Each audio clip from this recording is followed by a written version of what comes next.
Hi all, ಇದು ನನ್ನ Sunday mini vlog and ನಾವೆಲ್ಲ ಸೇರ್ಕೊಂಡು ಇವತ್ತು ನಮ್ಮ ಫಾರ್ಮ್ ಹೌಸಿಗೆ ಹೋಗಿದ್ವಿ. ಯಾಕಪ್ಪ ಅಂತಂದರೆ ನಮ್ಮ ಫಾರ್ಮ್ ಹೌಸಲ್ಲಿ ಒಂಚೂರು ನೀರಿನ ಪ್ರಾಬ್ಲಮ್ ಆಗಿದ್ರಿ. ಸೊ ಹಾಗಾಗಿ ನಾವು ವೀಕ್ಲಿ ನೀರಿನ ಟ್ಯಾಂಕರ್ ತರಿಸಿ ಗಿಡ ಒಣಗಬಾರ್ದು ಅಂತೇಳಿ ನೀರು ಹಾಕಿಸ್ಲಿಕತ್ತೀವಿ. ಸೊ ಆದರೂ ಇಲ್ಲಿ ನೋಡ್ರಿ ಬಾಳೆ ಎಲೆ ಗಿಡ ಎಷ್ಟು ಚಂದ ಬೆಳೆದಿದೆ ಅಂತೇಳಿ. ಸೊ ಇಲ್ಲ ಒಬ್ಬರು ಅಂಕಲ್ ನಾವಿಲ್ಲಿ ಇಟ್ಟಿವ್ರಿ. ಸೊ ಪಾಪ ಅವರೆಲ್ಲ ಕೆಲಸನೂ ಇಲ್ಲಿಂದ ಮಾಡ್ತಾರ. ಯಾವಾಗ ಕರಿತೀವಿ ಅವ್ರ ಪಾಪ ಬಂದು ಎಲ್ಲ ಮಾಡಿಕೊಟ್ಟಿರ್ತಾರೆ. ಸೊ ಕಸ ಕೂಡ ಗುಡಿಸಿ ಅವ್ರು ಬೆಂಕಿ ಕೂಡ ಹಚ್ಚಿದ್ರು.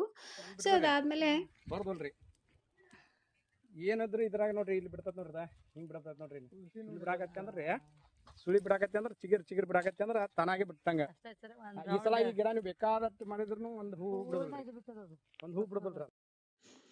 ಸೊ ಅವ್ರು ಏನು ಹೇಳ್ತಾ ಇದ್ರು ಅಂದರೆ ಮಾವಿನ ಗಿಡ ಅಥವಾ ಮಾವಿನ ಹಣ್ಣಿನ ಗಿಡ ಏನಿರ್ತಾವಲ್ರಿ ಅವು ಒಂದು ವರ್ಷ ಹೂ ಬಿಟ್ಟರೆ ಇನ್ನೊಂದು ವರ್ಷ ಇಳಂಗಿಲ್ಲ ಅಂತ. ಸೊ ಅದನ್ನೇ ಏನೋ ಅವ್ರು ಡೀಪಾಗಿ ಏನೋ ಎಕ್ಸ್ಪ್ಲೇನ್ ಮಾಡತ್ತಿದ್ರು.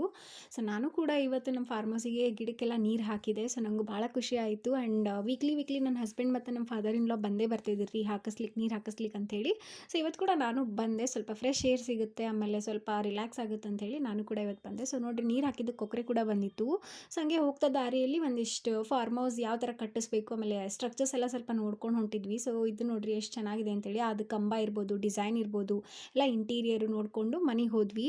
ಸೊ ಮನೆಗೆ ಹೋದ್ಮೇಲೆ ನಾನು ಸ್ವಲ್ಪ ಓದೋದಿತ್ತಂತೇಳಿ ಓದಿ ಊಟ ಮಾಡಿ ಲಾಸ್ಟಿಗೆ ಮಲ್ಕೊಳ್ಬೇಕಾರೆ ಒಂದು ಗ್ಲಾಸ್ ಮಜ್ಜಿಗೆ ಕುಡಿದು ನನ್ನ ಡೇನ ಈ ಥರ ಎಂಡ್ ಮಾಡಿದೆ.